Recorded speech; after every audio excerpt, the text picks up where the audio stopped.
No começo era o caos. Não havia luz, e também as trevas não existiam. Era o nada, o vazio total. Nele o grande espírito existia sem consciência de sua própria existência. Não havia o tempo, não havia o amor, não havia nada. Mas a não consciência do grande espírito não impedia sua existência, mergulhada em sono eterno, sono que pulsava em cadências de expansão e recolhimento. E este movimento milenar começou a organizar o caos em ondas de energia. E passou a existir a consciência dessa energia. No caos, no nada, o grande espírito conheceu sua própria existência e sentiu o impulso de projetar-se pelo espaço infinito, de abrir suas imensas asas e limitar nelas o universo então vazio. E começou a vibrar. À medida que se expandia através do caos, ia deixando impressa a possibilidade da existência. A consciência da existência fez vibrar o caos com intenção. Formou-se uma energia que se foi reunindo em negros agrupamentos, e assim surgiu Nix, a noite. E ela tornou-se a existência das trevas superiores, envolvendo-as com seu manto negro. Junto com Nix surgiu seu irmão, Erebo, as trevas infernais, inferiores. E os dois irmãos, unidos, mas tão opostos, coexistiram no seio do caos. E assim foi que no universo, antes vazio, passaram a existir os irmãos sombrios, Nix e Erebo, unidos pela própria escuridão. Nix e Erebo, tensionados em si mesmos, explodiram em luz, e depois desta explosão, numa lentidão que só acontece fora do tempo, Erebo mergulhou para sempre nas profundezas infernais, e Nix, solta no caos agora cheio de luz, começou a encurvar-se até transformar-se numa esfera, que começou a vibrar, procurando expandir-se ainda mais. Estavam criadas a luz e as trevas. Luz e trevas eram a consciência dualizada. Eram o mais e o menos, o positivo e o negativo. Eram luz e eram trevas. Nix pulsava e se expandia, mergulhada na luz, e teve a consciência de que a luz era o oposto que a complementava. E na tentativa de expansão, na tentativa de tornar-se una com o éter luminoso, a esfera em que havia se transformado partiu-se ao meio e as duas metades se separaram. Do esforço único dessa separação nasceu Eros, o amor. Amor-energia, amor ígneo que ocupou o nada, impregnou o universo despertando a semente da vida. O amor uniu por fim a luz e as trevas.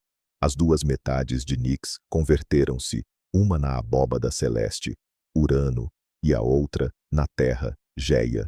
Geia continha em si as densas partículas do mundo físico e as mais sutis do mundo astral, e quanto mais consciência tinha de si mesma, mais promovia as transformações iniciais de sua existência física.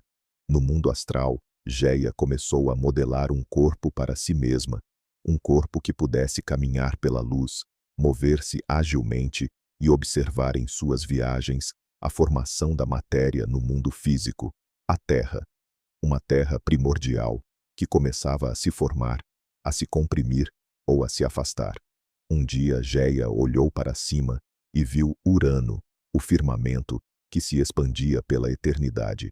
E viu que também Urano tinha para si um corpo astral, leve, que se destacava de toda aquela energia etérea e flutuava na imensidão. Urano e Geia, em seus corpos sutis que vagavam pelos mundos também sutis, aproximaram-se e amaram-se, e Geia, mulher, encheu-se de doçura e submissão, e aconchegou-se nos braços de Urano, que a fecundou. No mundo físico, a terra tornou-se a virgem pronta a ser penetrada por uma chuva que ainda não tinha acontecido, e a ser rasgada por um arado que um dia seria criado por algum ser humano que ainda não existia, nem mesmo nos pensamentos do grande espírito. No mundo astral, Geia tornou-se mãe. Deste parto magnífico nasceram as forças da natureza e que também iriam se manifestar no mundo físico. Eram os titãs, e foram 6 em número. E eram as titânidas, que também foram 6. Aos titãs, Geia chamou de Oceano, Crios, Céus, Hiperion, Japeto e Cronos. e as titânidas chamaram-se Teia, Rea, Temis, Mnemósina, Febe e Tétis. Oceano era o espírito da água. Ao nascer, projetou-se como uma serpente imensa pelos mundos sutis, criando forças, concentrando em si todas as potestades marítimas, e então lançou-se no mundo físico, que se encheu pela primeira vez de uma umidade que crescia, que o impregnava em todos os recantos mais íntimos do seu ser material, que aumentava, que crescia, que se transformava nas águas que transbordavam em todo o mundo físico. Era o poder masculino que logo procurou unir-se a um oposto feminino para criar. E encontrou sua irmã Tétis, o espírito feminino das águas, que ao toque de Oceano tornou-se a mãe dos rios, das fontes, das nascentes e dos riachos, e deles começou a cuidar com veneração. Hiperion era o espírito do fogo, era o fogo astral. Estendeu pelos mundos sutis seus longos braços ígneos e encontrou sua irmã Teia, a divina, e dessa união nasceram Hélio, o sol, Selene, a lua, e Eos, a aurora. Hélio tomou uma forma astral de grande beleza, a cabeça cercada de raios, e percorria os céus num carro de fogo levado por 4 cavalos. Pela manhã, Hélio erguia-se no firmamento e cruzava os céus, e à noite curvava-se no horizonte, para que seus cavalos pudessem beber da água que banhava a terra. Neste momento, sua irmã Selene tomava seu lugar nos céus, num carro de prata, e atirava beijos luminosos que cintilavam na escuridão. Eos, a aurora, a deusa dos dedos cor-de-rosa, tomou para si a função de abrir as portas dos céus ao carro de Hélio, descerrando as pálpebras do dia e levando em sua urna o orvalho matinal que espargia pelos 4 cantos do mundo. Crios era o frio, eram as noites sem dia em que Hélio, demorando-se no leito de suas esposas, não atrelava seus cavalos de fogo e deixava que descansassem nas estrebarias ocultas pela noite. Céus, em sua bela forma astral de um azul translúcido, debruçou-se sobre o mundo, tornando-se seu eterno observador. Uniu-se a Febe, a brilhante, e ambos movimentavam as etéreas camadas de ar que se formavam acima de Géia, a terra. Mnemósina expandiu-se pelo espaço infinito e transformou-se na memória do universo, no plasma onde foram gravados todos os acontecimentos passados e onde seria impresso tudo aquilo que ainda estava para acontecer, tanto no mundo dos deuses como no mundo dos seres humanos, cuja semente primeira ainda nem mesmo existia.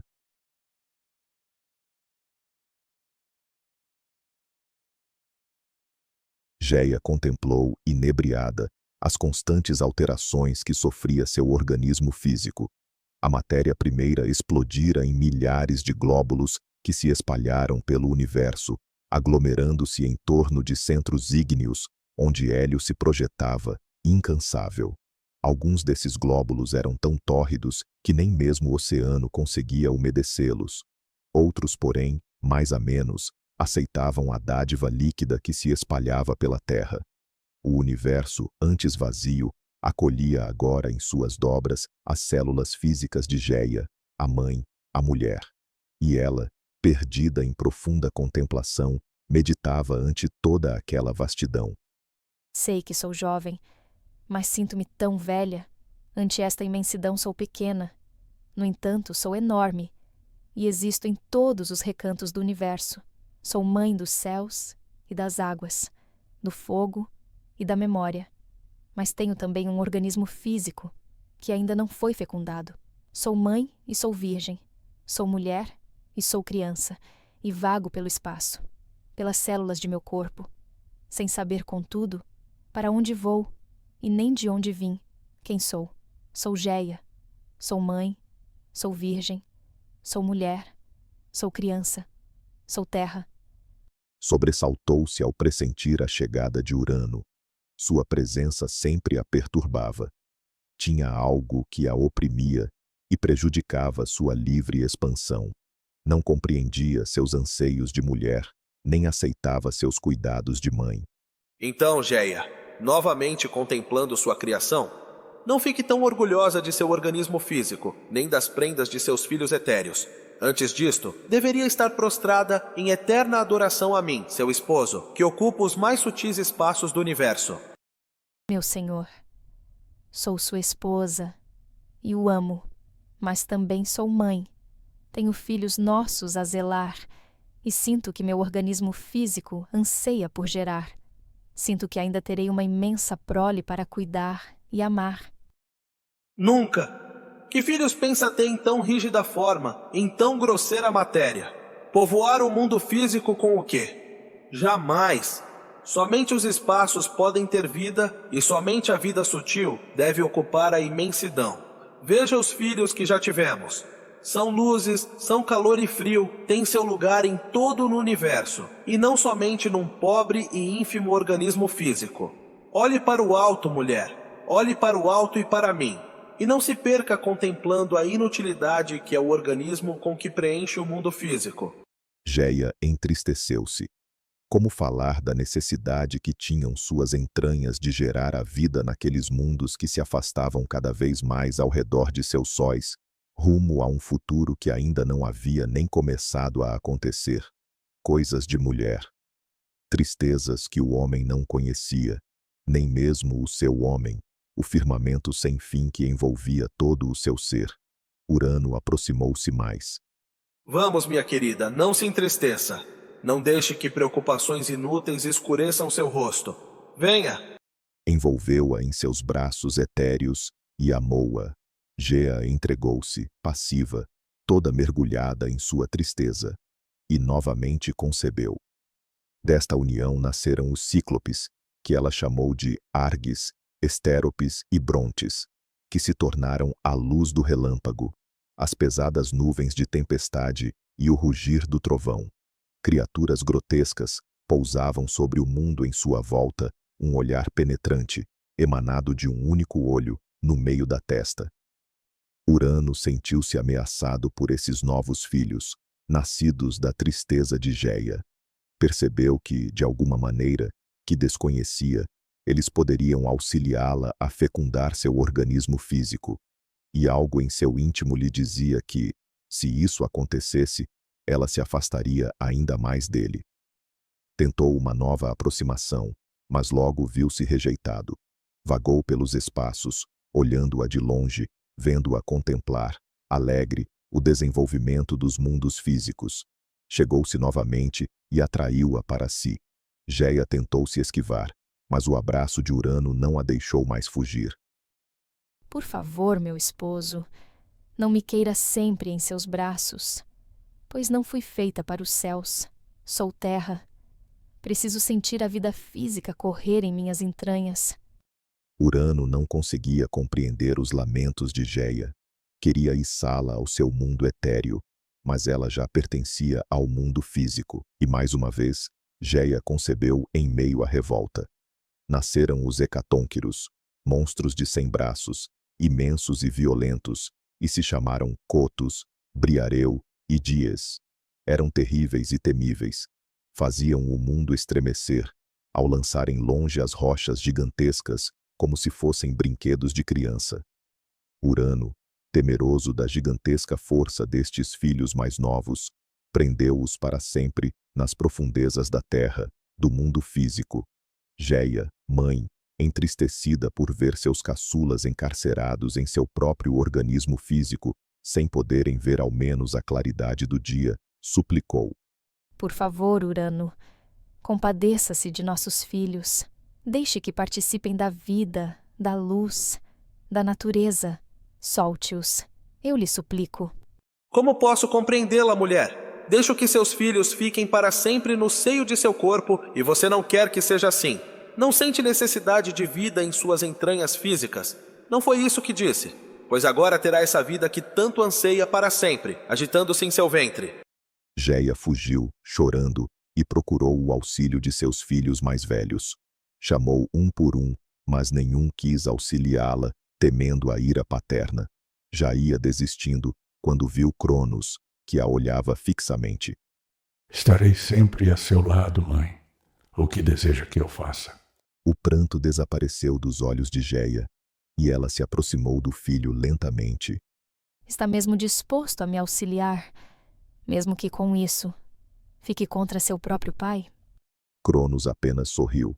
Nem precisou dizer nada, pois através daquele sorriso deixou filtrar todo o ódio que sentia por Urano, ódio que nascera e crescera ao perceber pela primeira vez o desespero da mãe. E recebeu das mãos de Geia uma foice extremamente afiada.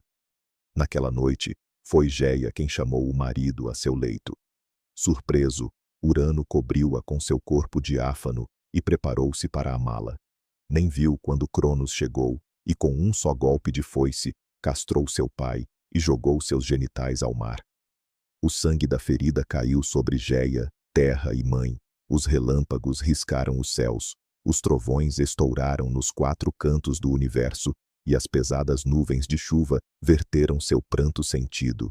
E Geia concebeu. Viu maravilhada seu organismo físico também conceber, encher-se de vida e de verde, de plantas, de frutas, da alegria de existir.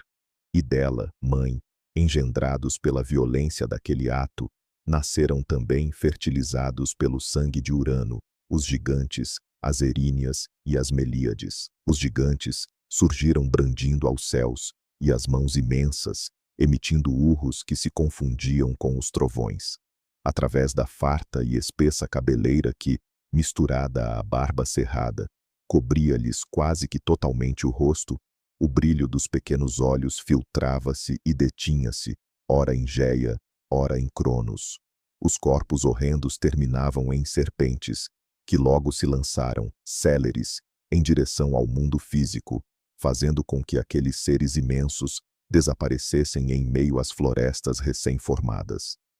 Geia, com sua sensibilidade de mãe, percebeu que eram mortais. Com pena, semeou uma erva mágica capaz de curá-los quando se ferissem, e quedou-se pensativa, vendo os gigantes arrancarem as árvores em meio a grande ruído e lançá-las aos céus, como se pretendessem agredir a todos os deuses. As Eríneas nasceram violentas e furiosas. Eram as forças primitivas, que nem aos deuses obedecem. Guardiães das leis da natureza, ergueram-se aos céus em suas imensas asas, as longas cabeleiras entremeadas de serpentes agitando-se em torno de seus corpos monstruosos. As Melíades logo se esconderam atrás dos enormes freixos, sempre prontas a defenderem as grandes árvores de qualquer possível ataque. Geia pressentiu que seriam para sempre adversárias dos gigantes, uma vez que eles só apreciavam a destruição. Surpreso, Cronos assistia impassível ao nascimento desses últimos filhos de Geia e do sangue de seu próprio pai. Logo depois, abraçou a mãe e disse: Mãe, reinarei agora sobre todo este universo, e minha vontade será a vontade dos deuses. Geia, ainda atordoada, olhou em volta à procura de Urano, mas não mais o encontrou. Seu corpo etéreo já havia se misturado ao azul do firmamento, e a intuição lhe disse que, de longe, ele estaria para sempre acompanhando seus passos, os passos de seus filhos e de todos aqueles que ainda estavam por vir. Entre o céu e a terra, formaram-se camadas de ar, que circulavam livremente, dançando no éter. Subitamente, o mar agitou-se. No local onde mergulharam os genitais de Urano, formava-se uma espessa espuma, que começou a girar. O ar parou, as águas tornaram-se lisas como um imenso espelho. Tudo parou. Somente a espuma girava, girava sem cessar. E então, em meio àquela espuma, nascida da parte do Deus vencido, surgiu uma jovem de imensa beleza. A brisa voltou a correr e beijou seu corpo nu, de uma clareza diáfana, que brilhava como que coberto por milhares de minúsculas estrelas. Seus longos cabelos dourados agitavam-se leves em volta de seus ombros. Ela sorriu e estendeu os braços para o alto, procurando o infinito. Dos céus, a voz de Urano ecoou. Esta é Afrodite, a filha de minha dor. É o pranto convertido em luz. É o sofrimento transformado em amor. É a deusa do amor. A brisa tornou-se mais agitada, e um sopro forte elevou a deusa aos céus, num turbilhão. Géia ficou parada, com os olhos presos no ponto onde Afrodite desaparecera. Não percebia mais nada à sua volta. O rosto imóvel, extasiada, contemplava o infinito. Depois, num movimento muito lento, ainda perdida em seu mundo intuitivo, virou a cabeça e olhou para Cronos. Filho meu, posso agora ver o que está para vir. Escute sua mãe. Seu reinado um dia terá fim. Tempos virão em que será destronado por um de seus filhos, que reinará sobre os céus e a terra, do alto de um monte que se esconde nas brumas do amanhecer. Cronos estremeceu ante aquela profecia, segurou a mãe pelos ombros e sacudiu-a. O que está dizendo? Como posso ser vencido por meu próprio filho? Que filho? Mãe, diga mais alguma coisa para que eu saiba que filho será meu próprio traidor. Géia, atordoada, mal saindo do transe em que se encontrava, olhou para o filho surpresa. Não sei. Não posso lhe dizer mais nada. Minha visão interna mostrou-me apenas o que lhe falei. Nada mais. Cronos largou-a e quedou-se pensativo. Pouco depois, resmungou baixinho. Pois jamais terei filhos. Mas suas palavras misturaram-se à brisa e diluíram-se em meio aos respingos do mar.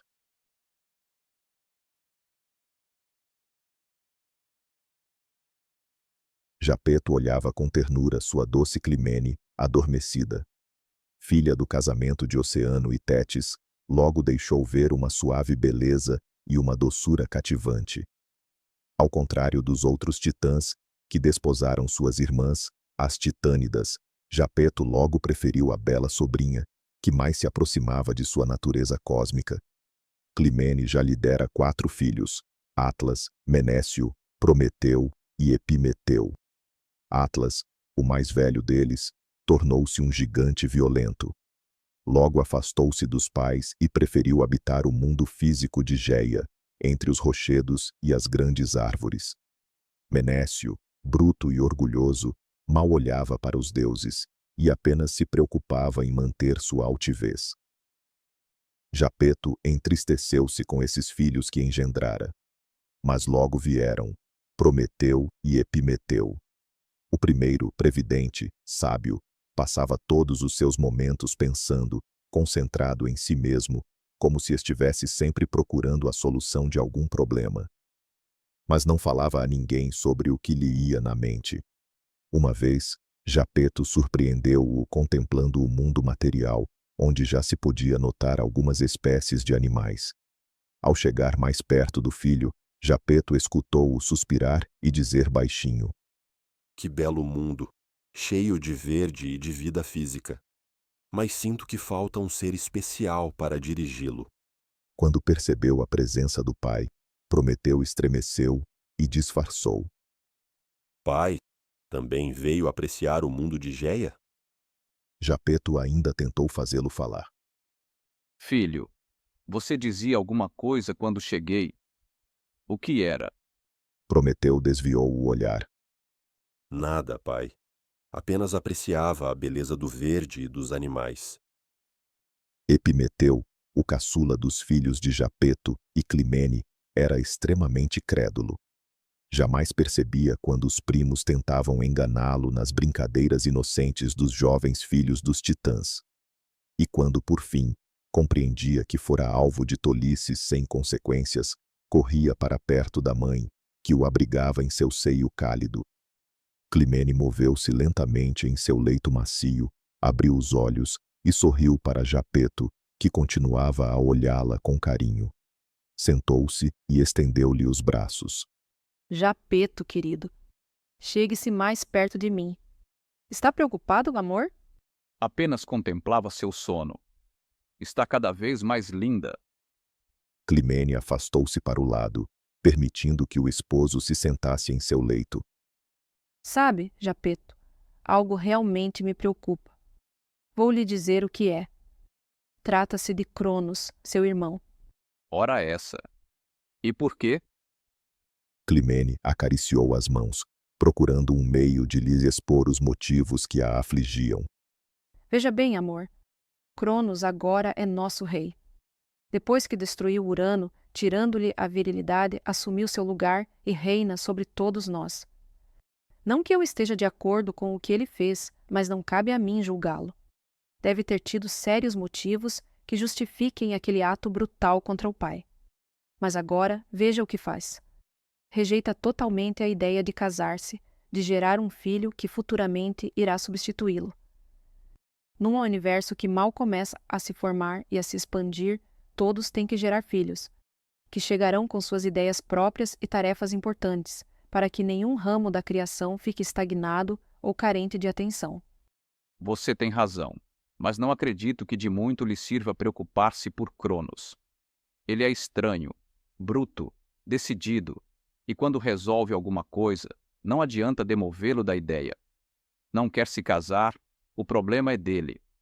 Só acho curioso que ele ainda não tenha percebido que, num universo onde tudo se modifica a cada instante, evidentemente será substituído um dia, seja por um filho dele ou não. Quem sabe, até mesmo um dos nossos. Prometeu, talvez. Bem, seja lá que motivo tenha, acho que ele precisa gerar o novo rei, aquele que o sucederá. Melhor que seja seu próprio filho. Não acha? Mas ele não quer assim. Sinto que tem verdadeiro pavor só em imaginar que um dia será destronado por um filho. Coisas de rei, não é mesmo, amor? Abraçou-a e quedou-se pensativo.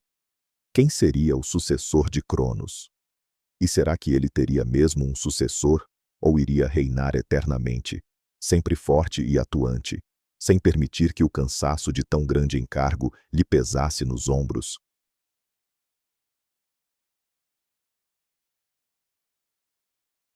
Eros tomou para si uma forma astral muito bela.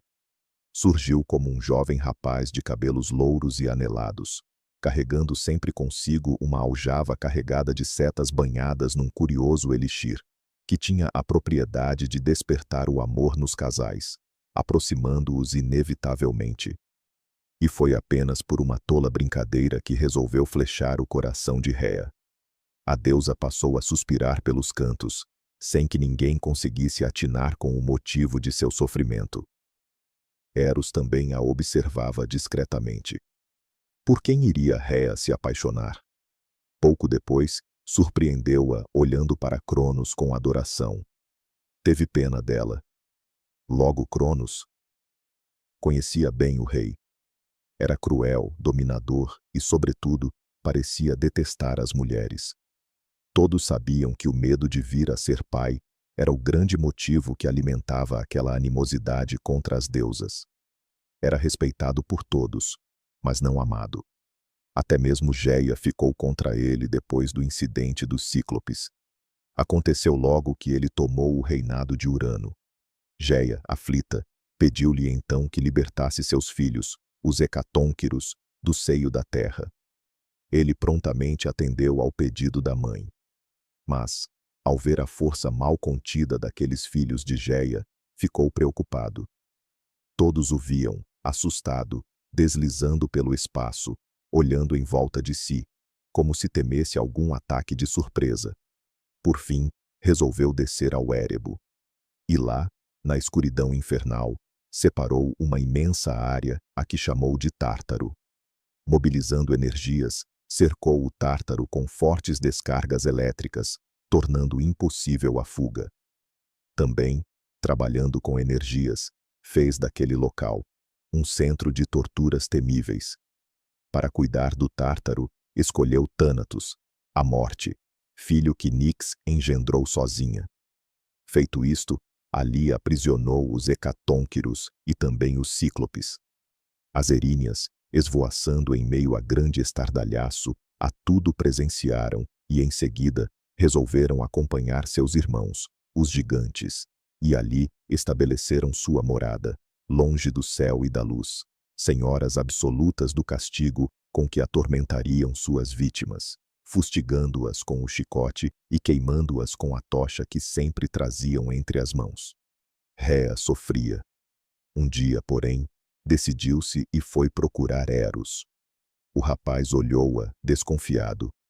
Teria ela percebido sua traquinagem? Teria vindo pedir-lhe para desfazer o encanto? Mas como? Ele não sabia. Eros, vim lhe pedir um favor, mas, se não for possível, não fique constrangido em negá-lo. Eros respirou, aliviado. Um pedido seu é uma ordem para mim, deusa. Fale, como posso servi-la? Bem, eu queria que você ferisse o coração de Cronos com uma destas suas flechas encantadas. Seu pedido será satisfeito agora mesmo. Se me dá licença, vou já procurar nosso rei. Réa fez que sim com a cabeça, surpresa pelo fato do rapaz não lhe ter feito nenhuma pergunta. E viu-o afastar-se, ligeiro, experimentando com o dedo a ponta de uma seta. Naquele mesmo dia, Cronos a procurou e tomou-a por esposa. Apaixonado, nem se lembrava mais do perigo que representava para ele a vinda de um filho. E os filhos chegaram. Desesperado, Cronos os devorou um a um, à medida que nasciam. E assim foi que Réa nem chegou a conhecer seus 5 filhos, Héstia, Deméter, Hera, Hades e Poseidon. Quando se viu mais uma vez grávida, ficou desesperada. Suplicou a Cronos pela vida deste último filho, mas ele foi implacável. Jamais, mulher, jamais permitirei que um filho meu viva para ocupar meu lugar. Meu reinado será eterno e glorioso. Sem falar com ninguém, Réa fugiu e escondeu-se no mundo físico, numa ilha que chamavam de Creta, entre a sombra das grandes árvores. As ninfas, incansáveis, tudo faziam para diverti-la. Mas Réa não conseguia mais sorrir. Preocupadas, as ninfas chamaram os curetes, duendes endiabrados e barulhentos, para entretê-la. Mas nada a divertia. Foi somente quando nasceu o filho que seu rosto se iluminou e suas lágrimas secaram. Abraçou a criança com carinho e disse às ninfas: Preciso voltar a meu rei. Confio meu filho a seus cuidados, e jamais ninguém deverá conhecer sua existência. Cuidem do pequeno Zeus até que ele cresça e possa decidir seu destino por si só. As ninfas receberam a criança e Réa afastou-se sem olhar para trás. No meio do caminho, pegou uma pedra redonda, limpou-a bem e embrulhou-a com alvos panos. Apertou-a contra o peito e subiu aos céus. Cronos a recebeu furioso. Por onde andou, mulher? Todos a procuraram em vão. Onde se escondeu e por quê? E onde está o filho que gestava? Fui visitar o mundo físico e lá me perdi. Somente agora encontrei o caminho de volta e trago comigo o último dos nossos filhos, para que cumpra nele a sua vontade. E Cronos devorou o embrulho que Réa lhe estendeu, sem saber que no meio dos véus havia apenas uma pedra redonda.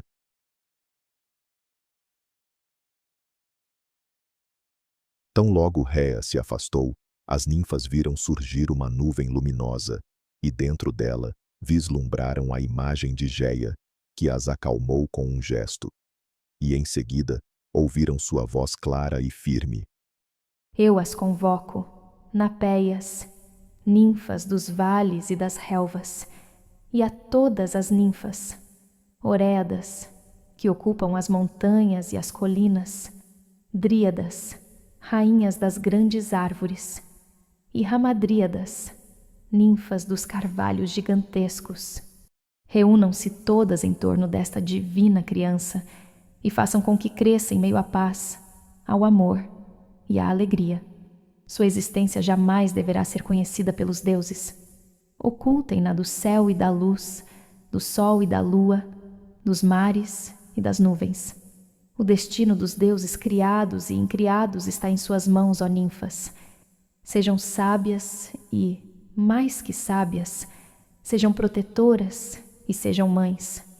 Do alto, velarei por todas vocês, e meu organismo físico lhes dará abrigo. E dizendo isto, tomou a criança nos braços, levou-a para o interior de uma gruta e depositou-a sobre um monte de capim macio. Feito isto, voltou aos céus. Logo a criança começou a chorar. As ninfas a embalaram e cantaram acalentos, mas nada a fazia calar. Acho que tem fome. E como iremos alimentá-lo? De que se alimentam os deuses? Desoladas, não encontravam uma solução. Com medo de que o choro do bebê fosse ouvido nos céus, chamaram rapidamente os curetes e fizeram com que dançassem em volta do berço de capim, brandindo suas lanças e escudos em meio a um grande alvoroço que logo abafou com seu ruído o pranto convulsivo. Escutem todas. Vi uma vez a cabra Amalteia alimentar seus filhos com o leite de suas tetas. Quem sabe se o menino Deus se alimentaria desse leite? Que tolice está dizendo?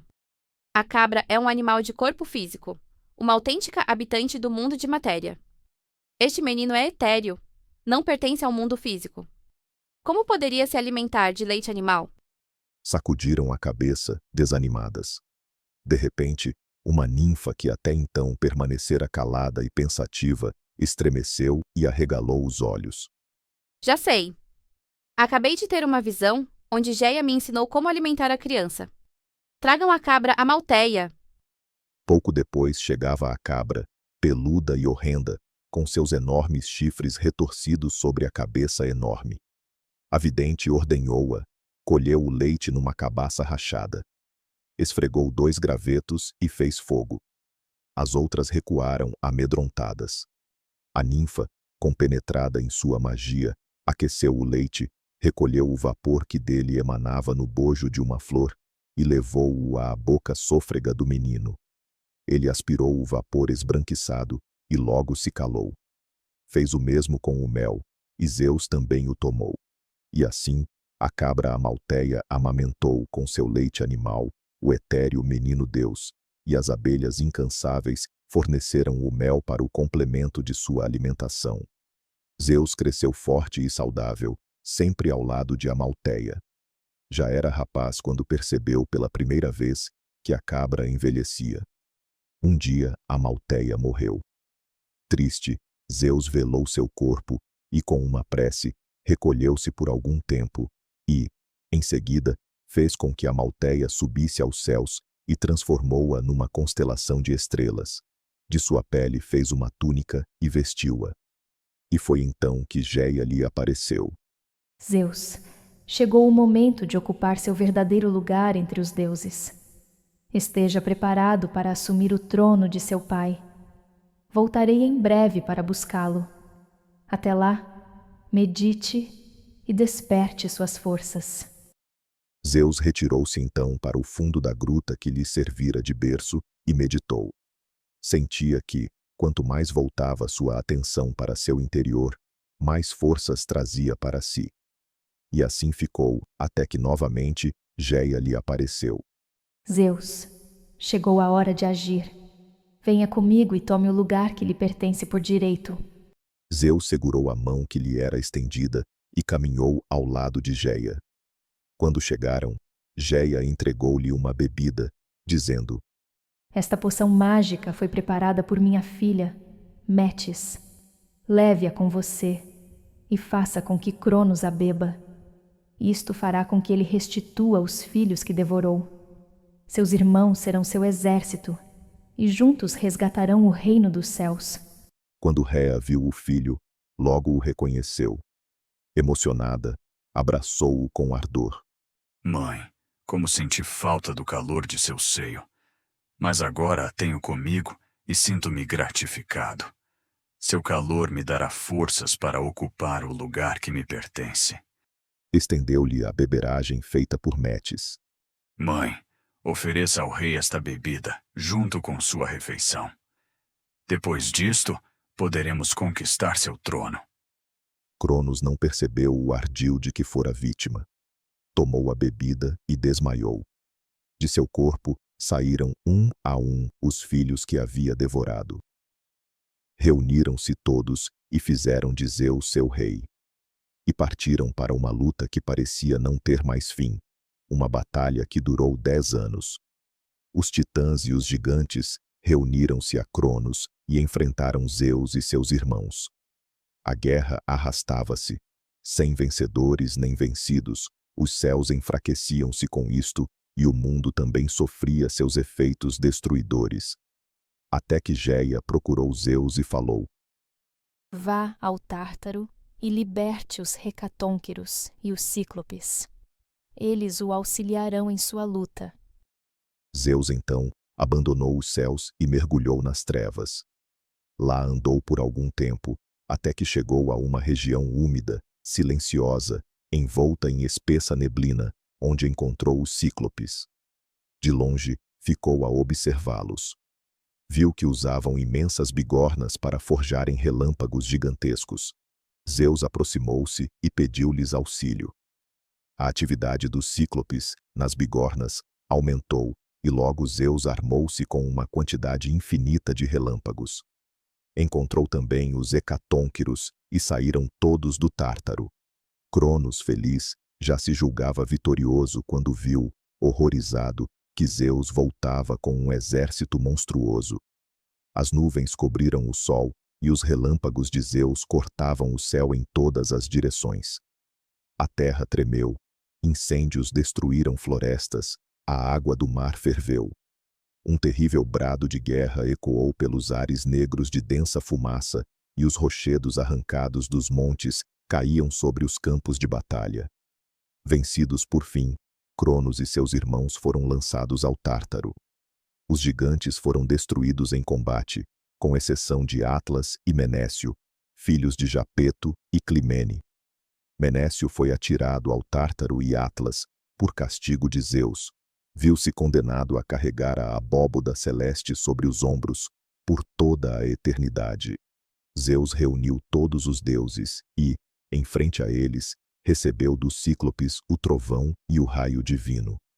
A Hades, irmão de Zeus, deram um capacete capaz de torná-lo invisível, e a Poseidon, o outro irmão, um tridente mágico que possuía o poder de rachar a terra e o mar. Irmãos, neste momento, assumo o reino dos céus. A meu irmão, Poseidon, entrego o domínio dos mares. E a meu outro irmão, Hades, confio o reino do Tártaro. Sejam justos. Os raios se acenderam e os trovões ribombaram, estremecendo o céu e a terra. Os relâmpagos retorceram-se no espaço e envolveram os deuses numa aura de luz intensa, transferindo para eles toda a força da natureza. Zeus caminhou lentamente em direção ao mundo físico de Géia e apontou para ele. Vejam, irmãos, naquele mundo nasci e cresci, e a ele sou extremamente grato. Nele fixarei nosso reinado, ali, no alto daquele monte que se esconde nas brumas do amanhecer. Olimpo. Lá será a nossa eterna morada.